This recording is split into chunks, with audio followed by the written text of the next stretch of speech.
All right, another episode of the Cedric Maxwell podcast. I'm Josue alongside Cedric Maxwell. The Boston Celtics, man, they waited less than 48 hours to make a splash in NBA free agency, man, making two deals that I think are going to help this team in a big way, and we'll break it down, of course. And everyone's wondering, where is Kevin Durant headed to?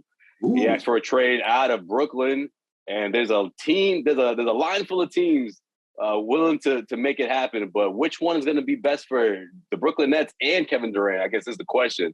And I guess we can pick up on the conversation we had about Kyrie Irving, but it seems like he may be on table, maybe not, maybe he's part of the future. Mac, I'd love to see what you think about it, but first thing first, man, let's talk about these Celtics. Brad Stevens making these moves already.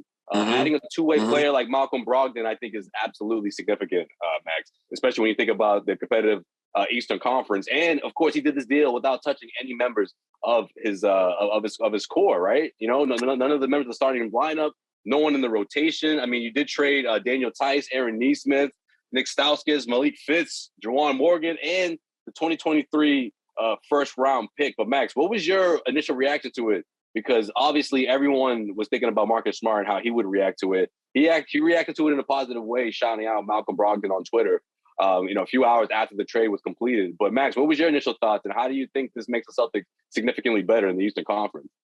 Well, I think you look at their bench right now, it's gotten stronger. I think that what let the Celtics down in the finals was the fact that they couldn't score. They had a hard time scoring. And you bring in a sharpshooter. You think what Gallinari is able to bring to the table, and then you bring Brogdon in, and Brogdon is a shooter / penetrator, ex-rookie of the year. The only problem I've heard, and it's from people in Indiana, is the fact that he does not play as many games as, you would think. He missed way over 50% of the games with injuries. Max, I've had him on more than one fantasy league. And yeah, man, he will miss some games for you. He'll go off.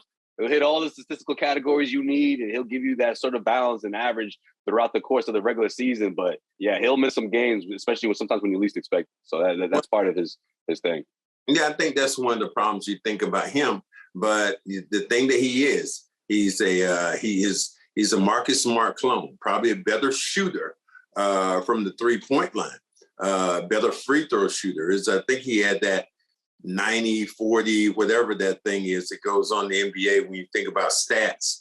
But I think that he's a guy who can give you an upgrade when you think about going to your bench. I think Marcus is still going to be your starter, but I believe that Brogdon's going to be a guy who's going to play significant minutes late in basketball games in critical situations. One of the other things I heard was like, well, he didn't want to defer to anybody when he was in Indiana. Like, okay, who was he going to defer to? And you think, was it going to be Sabonis? Was it going to be Miles Turner? Who was he going to defer to? Well, here there's a clear pecking order between Brown and Tatum, and then it goes downhill from that. The other thing which you talk about with Brogdon is the fact that this essentially could be a rental because he only has 1 year left on his deal at about $22 million. So you'll get the chance to put him in your lineup, see how it works out. And if it doesn't, then you can move on to somebody else. Yeah, I like the way you put that, Max, because I think one thing that everyone was quick to jump to was, who's going to start? Who's going to start? Is he going to take the job from Marcus? How is Marcus going to react to it? Well, wait a minute. What about the lineup to close out games, right? Because that was the one that was giving the Celtics fits during the NBA Finals in particular, right?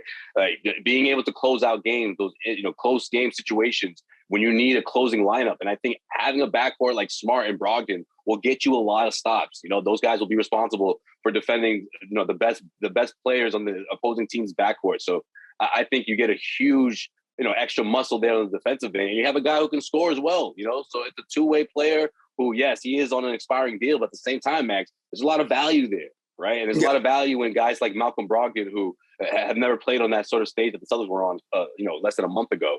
The NBA Finals. He's ready for that. He already put that up on social media.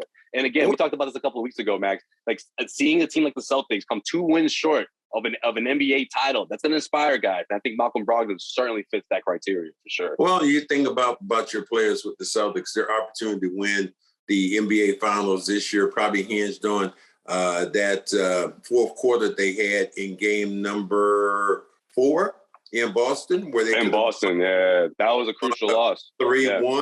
I mean, late in the basketball game, they take a lead, and then Steph Curry comes back and scores. Somebody else scores, and then they eventually break the Celtics back. But there were so many great opportunities for the Celtics, but you still look at that with Brogdon coming in, with Gallinari coming in. Gallinari has always been a tremendous three-point shooter. Defensively, could be a liability, but with his ability to knock down shots, he's going to stretch the floor. He's going to insulate Brown and Tatum that much more because either one of these corners or on the wings, he's able to knock down the three. Big enough to get to the basket. Great free throw shooter. Will compete, to rebound the basketball at about 6'9". So, the NBA game is perfect for him. So coming into this situation, I like what the Celtics have done. He's a veteran scorer coming off the bench, man. That's exactly the kind of production this team needed throughout the NBA Finals. I mean, that's the thing. Like, that's the way Brad Stevens had to go into this offseason and measuring what was missing from that series. What could this team need? And you talk about a guy who can not only score on his own, but give you double digits on average, throughout the course of the season. I think it's a good signing. I really do. Mid-level exception. You got a 2-year deal.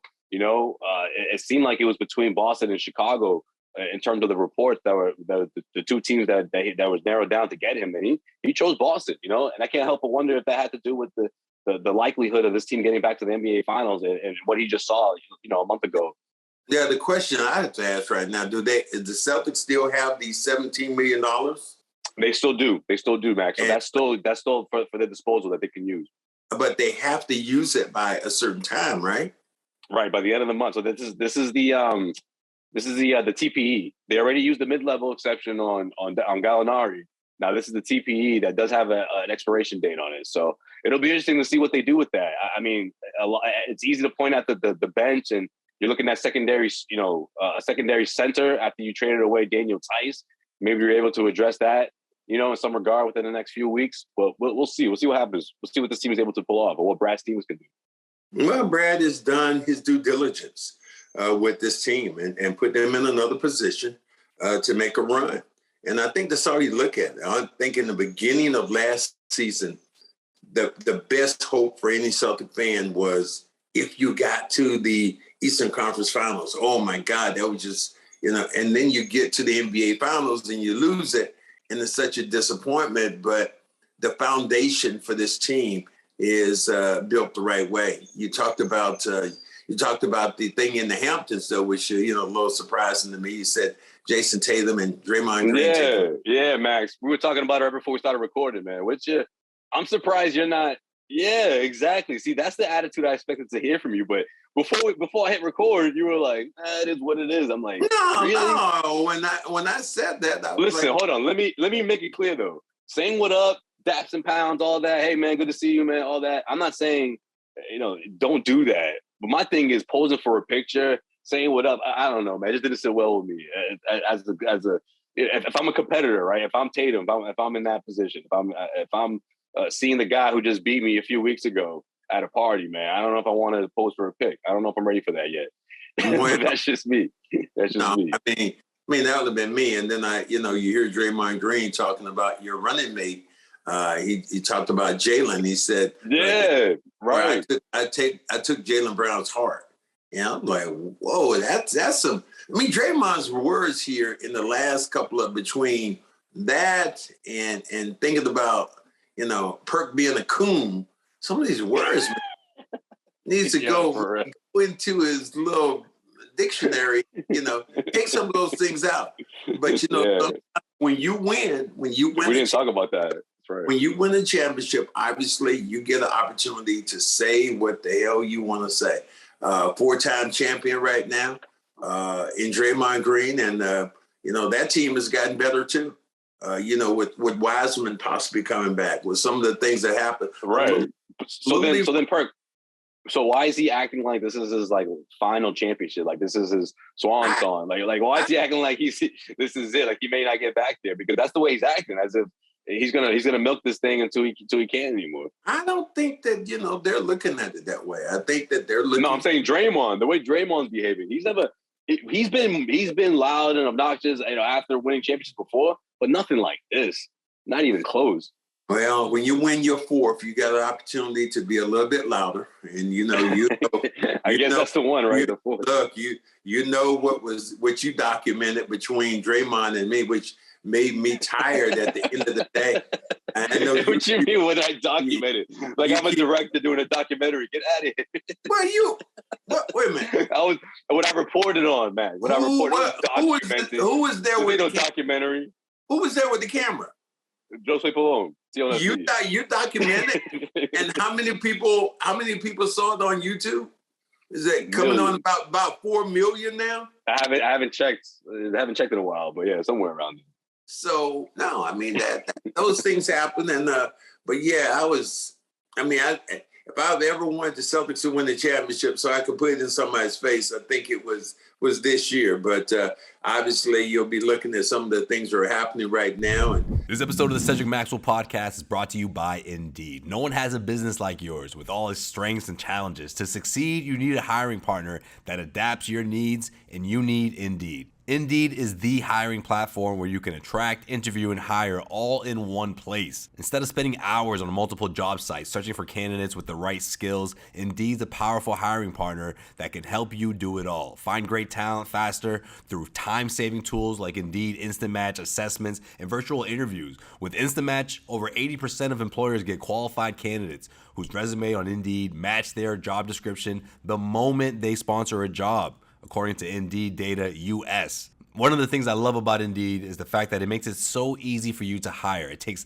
less than 10 minutes for most SMB employers to post a job, according to Indeed Data. Indeed does the hard work for you. When you pay to post a job, Instant Match shows candidates whose resume on Indeed fit your description immediately after you post, so you can hire faster.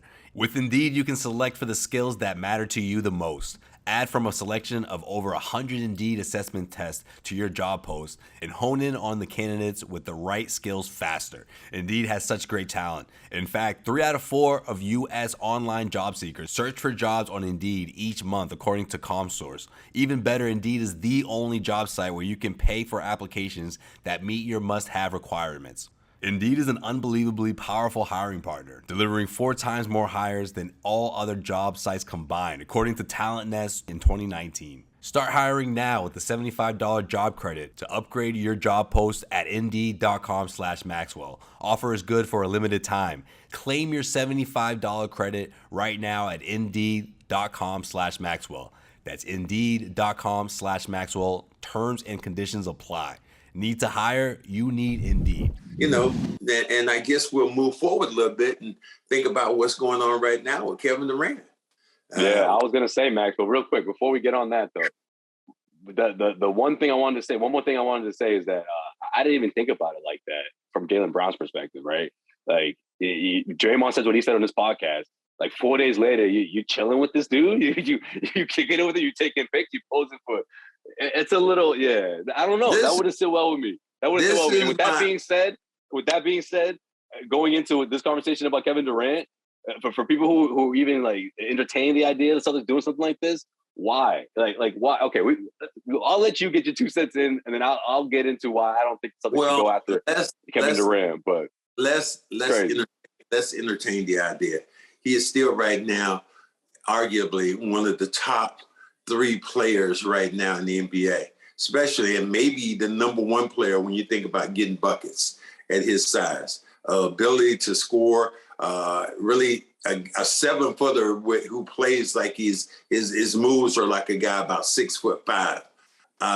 You would question the only thing and I remember doing this, Josue, and it was back in the day when the Celtics had Al Jefferson, and then it was Kevin Garnett's name came up. I was like, Kevin Garnett? Why would we want to get Kevin Garnett when you got a budding star in Al Jefferson? Kevin Garnett played that first game. He changed the culture of this team.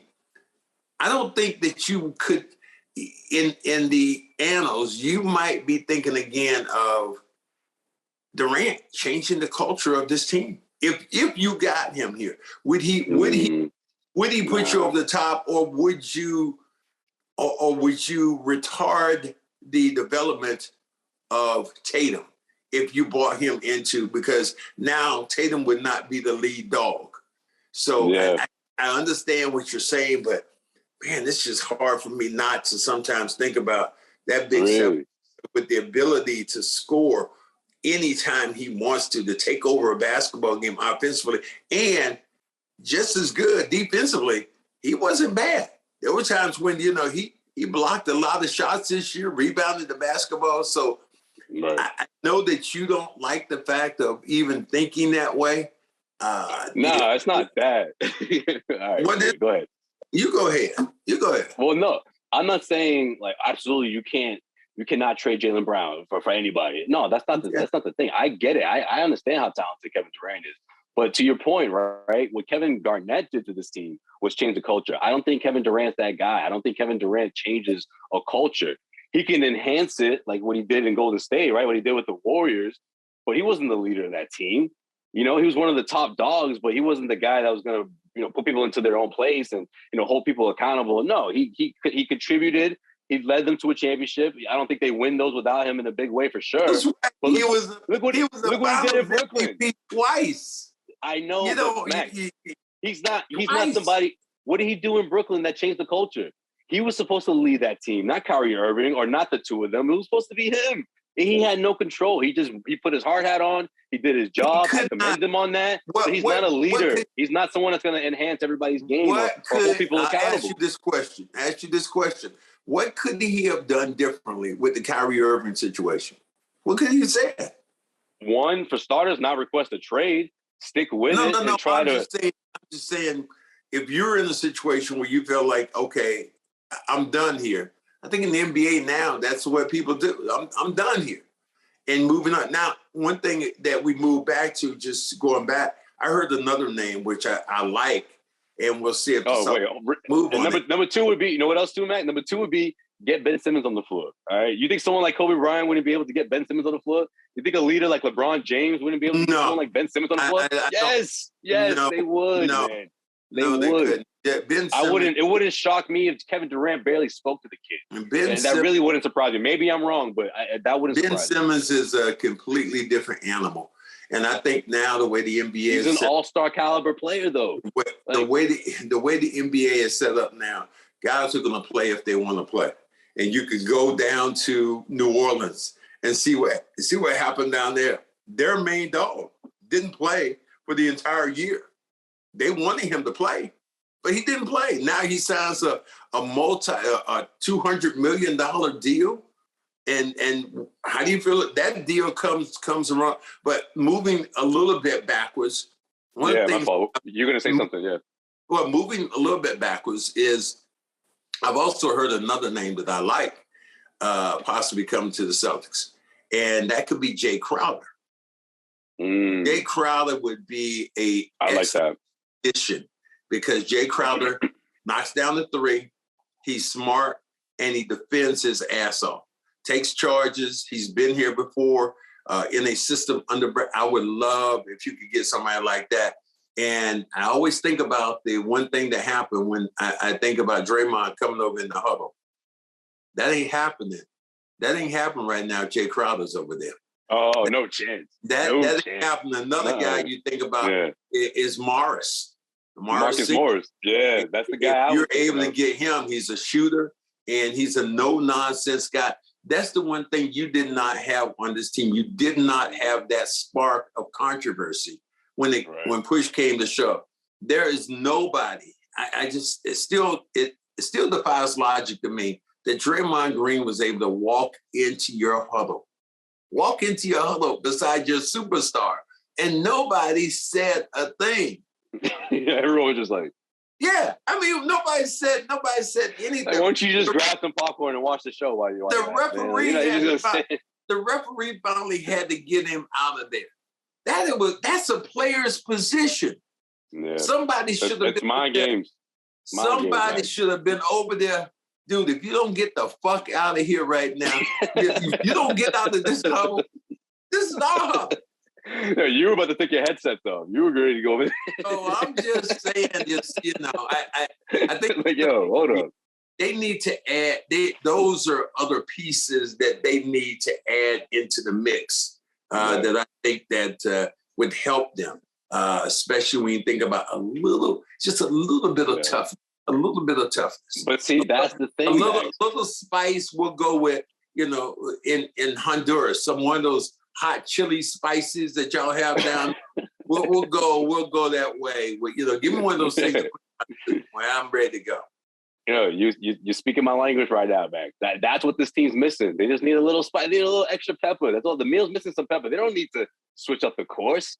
They don't need to take away a centerpiece or two centerpieces the way these reports are talking about, right? They're talking about potentially trading Jaylen Brown and a Marcus Smart and a Robert Williams. I'm like, wait a minute. That changes everything if you're going to do that. Listen, I've entertained the idea of trading Jaylen in the future first and all that. It's just straight up like that. But if we're talking about trading another piece of that starting lineup, another piece of that defense, especially guys like Robert Williams and Marcus Smart, I'm good. I don't think the Celtics should do that. I get where you're coming from. I just think that you're looking for magic again. Can Al Horford have the kind of season that he had last year, especially late? Can he have that kind of season of knocking down shots? I like what you're saying. I get where you're going, and this team is a better equipped team with the personnel that Brad has added to the mix. Put it this way, Max. I think someone like Kevin Durant, I think he needs the Celtics more than the Celtics need him. And that's a good position for the Celtics to be at right now. When you think about everything that's happened, they overachieved in a big way. It's going to be interesting to see where he lands at, though. Some people talked about Phoenix being the landing place. I like that one. Aiden. And you get DeAndre Ayton and somebody else from Phoenix coming over to Brooklyn. I think that. Imagine DeAndre Ayton and Ben Simmons leading that team. Man, that's quite the difference compared to last year. But you got to start somewhere, right? And Kyrie's there too. Kyrie's like, what are we doing here? Where's Kyrie? Everybody keeps talking about Kyrie's going to be up in LA. Market. There's no market for him right now, man. I'm sure the Lakers would love to swing a deal, but no one's trying to take that Russell Westbrook contract. No one's trying to take that right now. Yeah. It would have to be a three-way team. It wouldn't be it would have to be somebody would have to want Westbrook. But man, I'm telling you what. What about the Clippers? I wouldn't be shocked if the Clippers sneak in here, but I doubt it. Clippers don't want. Why would you want Westbrook when you just went out and got John Wall? You can't. That's right. Never mind. I'm sorry. No, yeah, you're right. Yeah, you can't put him in that position. No, I'm thinking of another. Okay, what I'm trying to think of is another Western Conference team that could swoop in here, but not a team like the Minnesota Timberwolves, as they reported. Like another team. Phoenix is definitely in the mix. If I'm Phoenix, I'm doing my best to try to swing a deal there. Well, Westbrook? I mean, not Westbrook. Excuse me. For Durant. Oh, Durant. Yeah, but I'm talking about Westbrook leaving LA. I'm trying to find out what place can take that kind of money and that destination. You look at this board right now. I'm a little surprised that Washington went out there, did that with Bradley Beal, and gave Bradley Beal $250 million. And man, he wanted to see what team was going to bite, though. A part of me felt like he was going to stay all along. But yeah, look, he got the bag, got his money. But what about a team like the San Antonio Spurs that trade away their centerpiece, or another team like? I don't like that deal. I don't like that deal for Atlanta. I don't know why, because Trae Young, to me, needs the ball to be effective. Murray, that's an interesting backcourt. Yeah, he needs the ball to be effective. You got a bigger defender. A guy can do a lot of different things. But Trae, in order for him to be effective, he got to shake and dance and do all that stuff. And that takes away from the offensive scheme of having a guy like Murray, who is a traditional point guard who wants to bring it up, set guys up. His length at about 6'7", helps him out defensively. But I don't know. Some of the deals that I just kind of scratch my head at the end of the day. I mean, you went the Rudy Gobert deal. I'm like... Yeah, I was just going to ask you about that. I mean, listen, when you bring someone like Danny Ainge into the fold, they're going to hit that reset button at some point. But, man, did you expect him? Like, look, he gave it... Danny got the Danny Ainge special, right? But he said, "Nah, man, keep the sides. Just double up on the main course. Give me those 4 draft picks. Keep the sides. double up. I want the 4-piece of future first and call it a day. Like, that's interesting because, look, in 4 or 5 years, those picks could turn into centerpieces. And you're wondering, I mean, if you're the Utah Jazz, you're thinking it's a Jaylen Brown, Jayson Tatum sort of type of thing, right? Into the future. And I think that's why they brought Danny Ainge into the picture from the beginning, you know? Well, Danny has decided to make moves. He didn't see Rudy Gobert leading them to a championship. He saw Rudy Gobert being a deterrent, had a big contract, and you're moving them to Minnesota. So you're saying Minnesota had a hard time guarding already. You bring Rudy Gobert in, who's a pretty good defender, but late in basketball games, Rudy Gobert and Towns on the floor at the same time guarding who? I mean, the game now is a game that's played outside the lane. And rim protector, how you need a rim protector? The Celtics didn't need a rim protector at the end of the day. They needed someone on the perimeter against Golden State. So, I mean, some of these deals, again, I just kind of scratch my head and look at some of these trades. But Danny was given that the keys and saying, Danny, do what you want to do. Make this team a contender. And Danny decided, look, when he had Paul Pierce, I'm building around Paul. This is everything he said. But what's the first thing he did too? He traded away Antoine. He said, I don't think this is not a centerpiece here. Yeah. I'm building around Donovan Mitchell. This is what I'm doing. I'm going to trade all his friends, people who like him, whatever it is, and this is where I'm starting. I'm going down to the studs, just like with Paul Pierce, and I'm going to build again. And now I have time to do that because Donovan Mitchell's under contract, a long-term contract. And arguably he's one of the better players in the NBA, but the Utah's going to have to be very, very patient this year. What do you think of this report out of Yahoo Sports? Vincent Goodwill, who says that the Brooklyn Nets asked the Minnesota Timberwolves for Karl-Anthony Towns, Anthony Edwards, and 4 draft picks in return for Kevin Durant. And the Timberwolves declined. Would you do something like that? I don't think you have enough left over after that, right? You don't. That's at the end of the day. You don't have the core. Yeah, at the end of the day, you have nothing in the cover. You know, you have nothing at all. Just be Durant and Gobert out there. Yeah, you don't have anything left. I mean, it was essentially he'd be like going back to Brooklyn, playing with Brooklyn by himself for an entire year. But this whole scenario about. I'm so interested to see if Kyrie Irving lands anyplace else. Does he stay in Brooklyn? They get Durant out. People have said also another destination could be Toronto. Toronto. Yeah. Pascal. If I'm the Raptors, man, I would really do my best to put together the best package offer that they can do, man. That could really get them into the fold in terms of being one of the competitive teams. But look, they got the pieces. They have the ancillary pieces that could help, to put the trade together. But it's just the centerpiece. I don't know. Is Pascal Siakam? Is that enough to get something done? But that's why you need another Kawhi Leonard, and that's what they be looking at. If Durant came in, he'd be that Kawhi Leonard piece again and build around him. And it worked once. Yeah, I could see them possibly making that deal and the assets that Toronto would have. Maybe that would entice Brooklyn to make a move. But no question. You got OG Alanui, you got Precious, couple pieces there. But Brooklyn is holding all the cards though, because Durant's still under contract. Yeah. What's he gonna do? Sit out? Yeah. I mean, he has a 3 years left or 3 or 4 years left on his deal. But see, that's what I think is going to happen with someone like Kyrie. I think that's someone that could, if he's not traded before the start of the season, he'll be traded a couple of months into it because of his expiring contract. Because teams at that point will be like, man, we're one piece away from a championship run or getting really far in the NBA playoffs. That's going to eventually happen because that's what happens in the NBA, Max. Right? Like players they eventually get their wish. They might hold out for a long time and months, but eventually they get what they want. But this is what happens. Certain teams on the radar. He had the Knicks on the radar. Brooklyn's not going to trade him to the Knicks. I mean, well, what about Miami?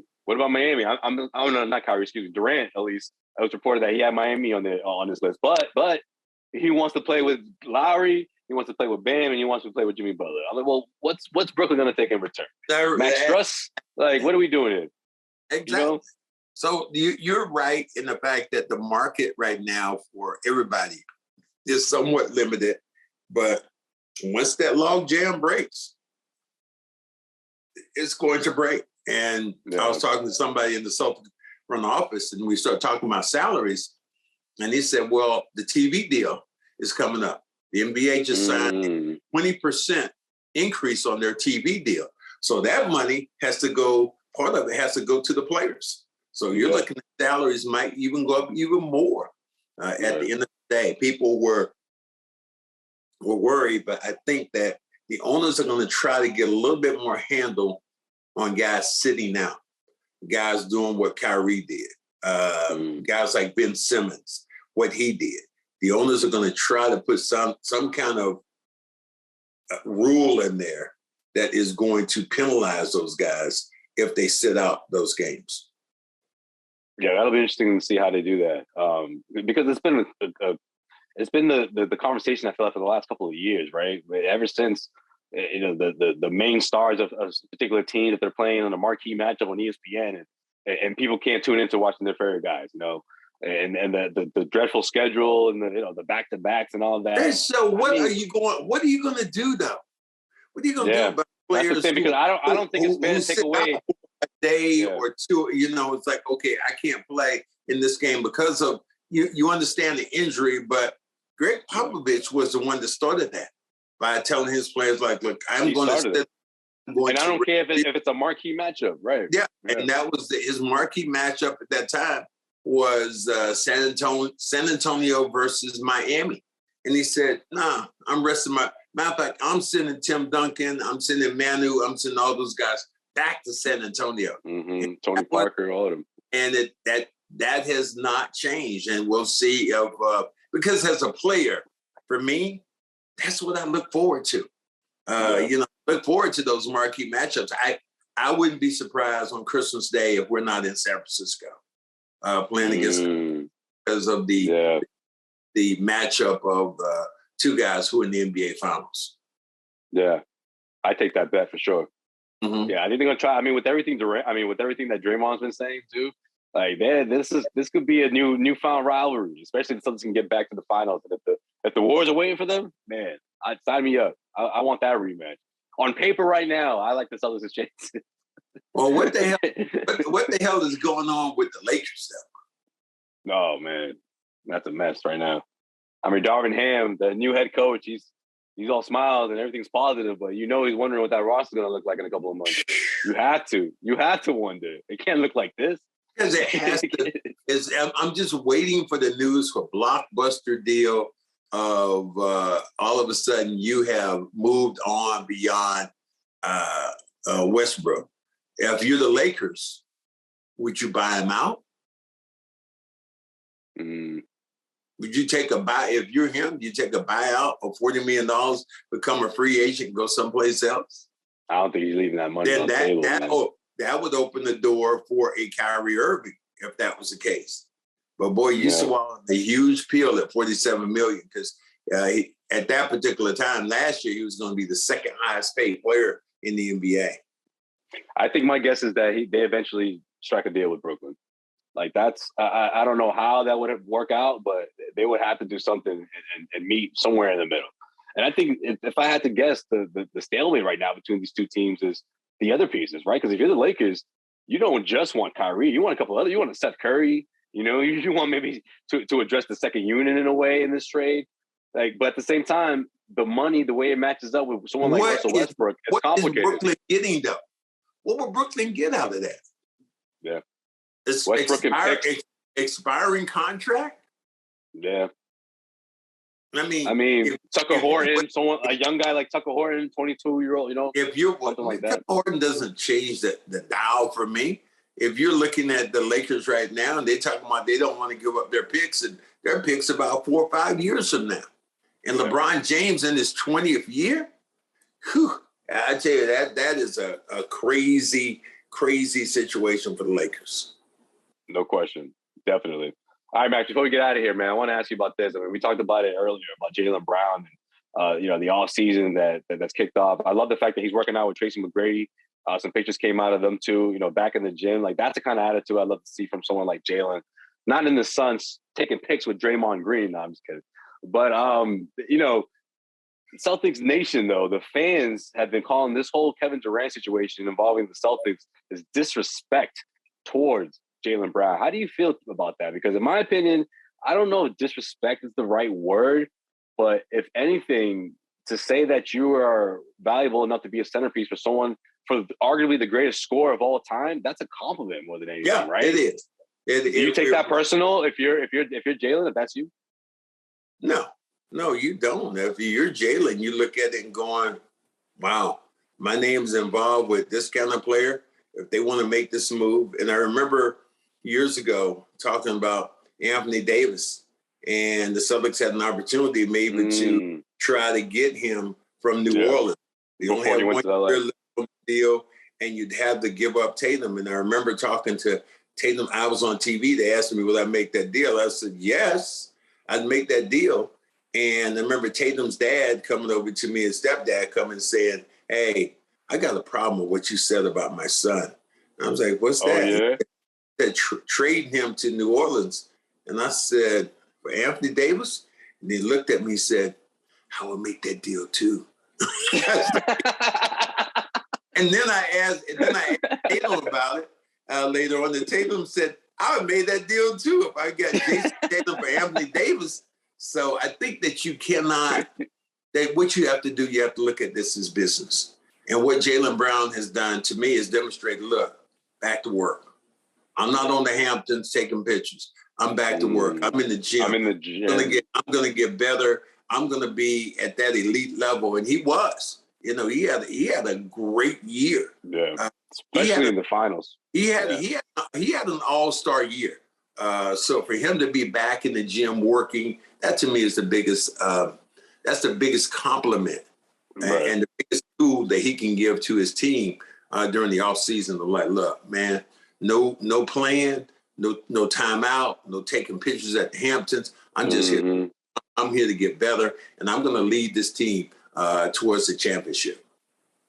Yeah, no question. Use it as fuel. That's exactly what you need to do. All this trade talks and all this, back and forth between Celtics fans, whether you would do it or not, trade someone like Kevin Durant, keep working and use that as motivation. I love that about Jaylen. And I think that's one of the silver linings that Celtics fans should take away from the NBA Finals was his performance and how he can, that could carry over and how he can build on that and continue to become a better player, man. I think that Jaylen could really I shouldn't say turn things around because it's not like he had a bad year, but take things to another level next season for sure. I think all this is relevant. I mean, look, everyone's making a lot of noise about this because a couple of tweets out there that were talking about Jaylen being disrespected because people want to put him in a trade, and he liked it. He liked one of the comments, and that's the whole thing. Oh, Jaylen Brown liked this tweet. He must agree with it. He must feel disrespected. And look at you guys. You're gonna scare away your second All-Star, and you guys don't appreciate things as Celtics fans. It's like, well, no, listen, this is part of what happens, right? When you reach this stage, you get into trade talks for elite players like Kevin Durant, and you just gotta deal with that. Yeah, this is business, and that's all it boils down to. Right. Brad Stevens has done his business, and maybe Brad Stevens is now taking that leap where he's taking his name out of coaching, because I just can't see Brad going back. He's making that kind of money. He's in the background. Yeah. He's good at it. He looks relaxed. He's done a great job of making some moves for this team, and that's why I would find that as young as Brad is, I think I'd still be hard-pressed for him to leave the Celtics and go out and get another job. If he did, I would have said he would have left the Celtics and went with Danny Ainge and went out to Utah. But he didn't, so maybe you can put a squash right now on who he is and what he wants to do. I think there's still a chance that he returns to coaching, but I don't think it's anytime soon. When he first took the job, people were like, "Oh, this is going to college. It's going to be short term." No, not going to college. I don't think he'd go back to college. No, I think. Look, in my conversation with him, I think he could return to coaching at some point, but I don't think it's going to be NCAA. He likes the challenge of the NBA. He likes that challenge, I think. No, and talking to Brad, the thing that I got from him, we were talking about this new pay to play in college. And he looks at it like, oh, my God, that's Pandora's box. And I don't think he get into that because now change everything. You're looking at players who are making more money right now than coaches. And what kind of power do you have over these guys? So I just can't see Brad Stevens going back into that situation. Yeah, same. Especially because, again, he's good at this job. I think his background, his collegiate background, obviously helps him in terms of drafting players. I think he's been through the Danny Ainge one-on-one in terms of like how to facilitate deals and all that stuff. I think all of it's relative. I think Danny probably did a good job in walking him through that type of stuff, right? Like the facilitating that transition from him going to head coach to GM or to president of Celtics organization. Yeah. Well, as we say all the time, what we doing right now, we keeping it on the what? We keep it on 100, man. 100. We keeping it on 100. And, mash that subscribe button, that like button, yes, whatever. Sir. You make us stronger, but whatever one do. And shout out to a few people gave us some reviews on iTunes and giving us the subscribing and leaving rating our podcast, giving us 5 stars and leaving comments and all of that's appreciated, man. Appreciate you guys. Thank you. No doubt. And Josue, have to give him the shout out as, reporter of the year so far with some of his gets during the playoffs that had, made everybody some money, he caught some things that were sparking right in. You were right there. I'm adding some storylines, Max. What's the NBA Finals with some extra storylines outside? There you go. And it worked out well. But guys, anyway, thank you for joining us. We'll be back soon. And if there's any other news that breaks right now, we'll probably have a podcast in about a week and going over some of the new things that happen in the NBA. But again, thank you for the ride and the journey with us so far this season.